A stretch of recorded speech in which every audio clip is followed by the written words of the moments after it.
Hello there, guns and gals, and welcome to the network. I'm Neptura, and today we're going to be looking at NDL's performance during the PMNC UK finals in both Day 2 and Day 3. While they were doing well in the weeks leading up to the final, they really stepped up their game and plowed through the competition to win the tournament and secure their place in the upcoming season of PMPL. In this video, we'll be analyzing both their good and bad plays and looking into what made them stand out. This endgame for Match 5 on Day 2 and their subsequent win really highlight NDL's understanding of angles.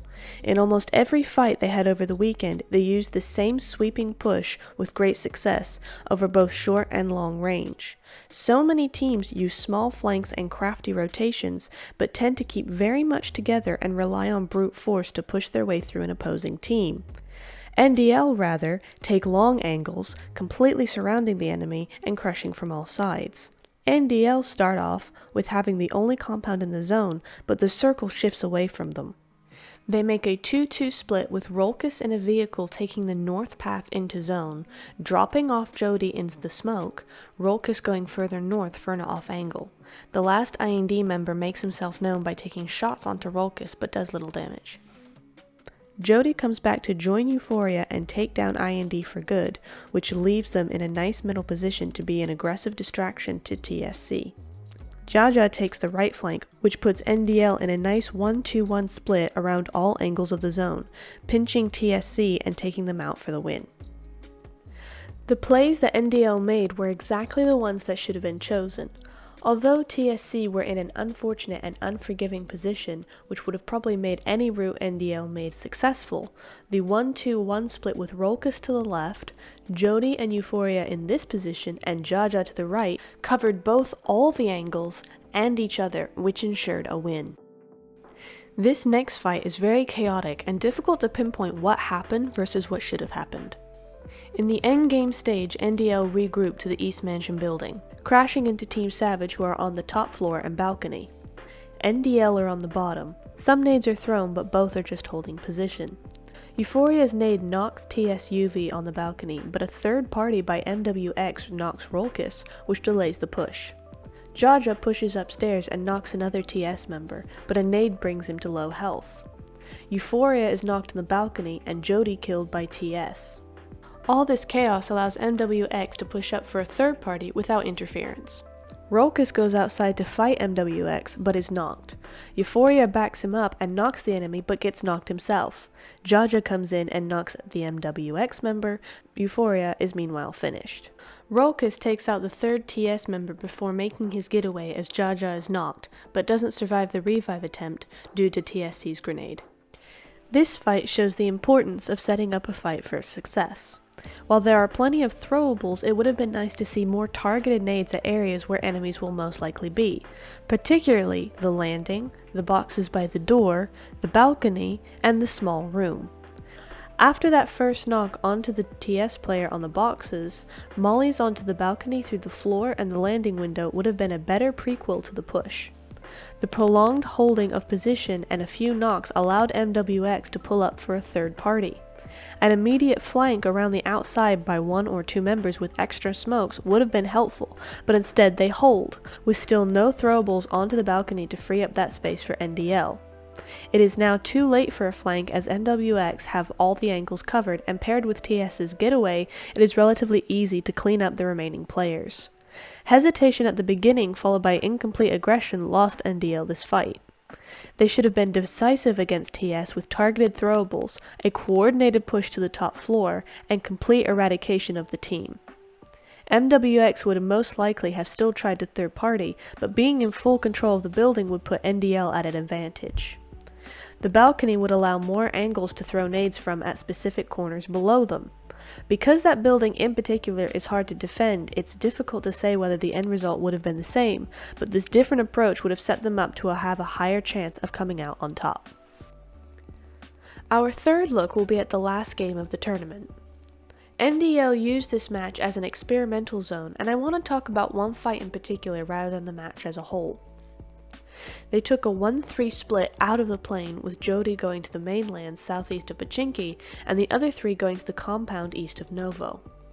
Fast forward to the mid-game, the zone has shifted to the southwest coast, so Jody takes up a gatekeeping position on the lighthouse and the rest of the team settling on the island beaches east of the bridge. OMA make their way off the island and into the opposite compound to the lighthouse, and Jody takes shots as they drive in. However, sensing that the full team is not there, OMA make a decisive push which calls Jody's bluff, and with the rest of the team still out on the island, he goes out as a solo. How could this have been avoided?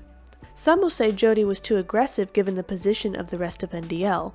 Others could say he wasn't aggressive enough by not changing angles and weapons, therefore letting OMA know he was a solo. However, I'm going to take a third view that would have given NDL a clever upper hand against OMA. Rolkis, Jaja, and Euphoria are all located here, with Jody here. Rather than leave Jody to his devices, they should have rotated closer to the bridge and been on standby there. Because OMA crossed the bridge safely, they know there are no teams nearby ready to pounce on them. Jody could then open fire on OMA exactly as he did. When the team pushed him, he could then jump off the cliff into the water and swim around. Meanwhile, the other three could make the crossing and push OMA as a 3-man or full squad. This trap puts OMA in a small space with nowhere to go, at a building that is easy to overtake despite being on the high ground. Had a little more planning gone into their rotation into zone, this would have been an impressive show of their teamwork and game sense for the final match. This is our last point of the video, and is a really good lesson in both the importance of communication and information. At endgame, 3 of NDL take the cliff edge with Jaja at a back angle, but the zone shifts away to the east and Fear is in between them and the circle. Jaja regroups to the cliff edge, moving his vehicle further into the smoke as Jody is knocked. With a knock onto Rolkis a little later, Fear retreat to zone while Jody takes a huge right flank across the road and into zone to cut them off. Euphoria, meanwhile, knocks another Fear member, which allows Jody to push back to the cliff, knock Shoxy, confirm Feyra, and then take out Bilal to finish off the squad. For most of this fight, both teams used fairly standard practices.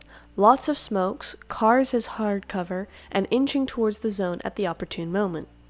However, there were 2 things on the side of NDL that stood out and enabled them to win against Fear. One was the use of Jody as their flanker. Jaja had been the one with the vehicle at the back, but instead of letting him flank and reducing the strength of the squad from the beginning, he regrouped, used the extra buggy as hard cover to gain ground, and then when the time came, Jody took the car and flanked into zone. Jody is the MVP of their squad in these finals, and knowing that the flank position was most likely going to be doing a lot of the dirty work, they chose the player who would have the most chance of success against 3 or 4 enemies. An added bonus to this flank strat was the amount of info they could gather on Fear.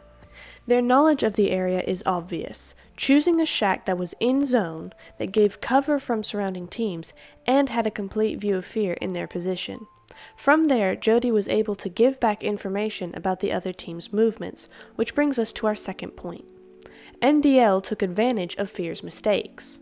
Fear wouldn't move farther out of zone to pick off NDL. They had Rolkis knocked, which means 2 members were incapacitated, and they knew that Jody had flanked, meaning he was away from the team.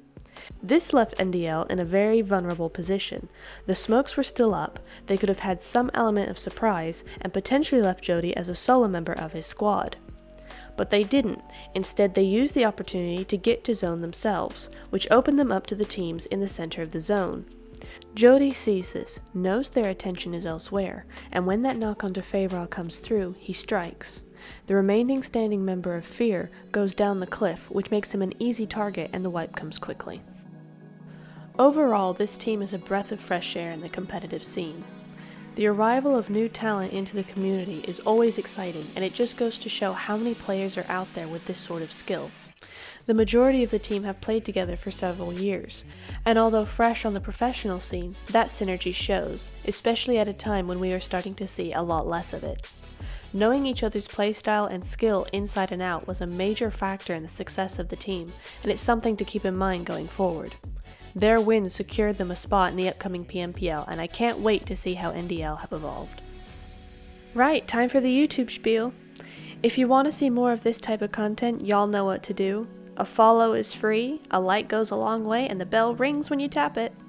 I hope this analysis was food for thought, and I'd love to discuss this in the comments. If PUBG eSport analysis is something you enjoy as much as I do, and you want a community to watch official tournaments in real time, I invite you to check out our live streams here on YouTube, where I stream events for live discussion. I also stream casual and ranking games with friends on Twitch every Tuesday, Friday, and Saturday. Link in the description. I hope you enjoyed this video, have a great day wherever you are, and see you next time.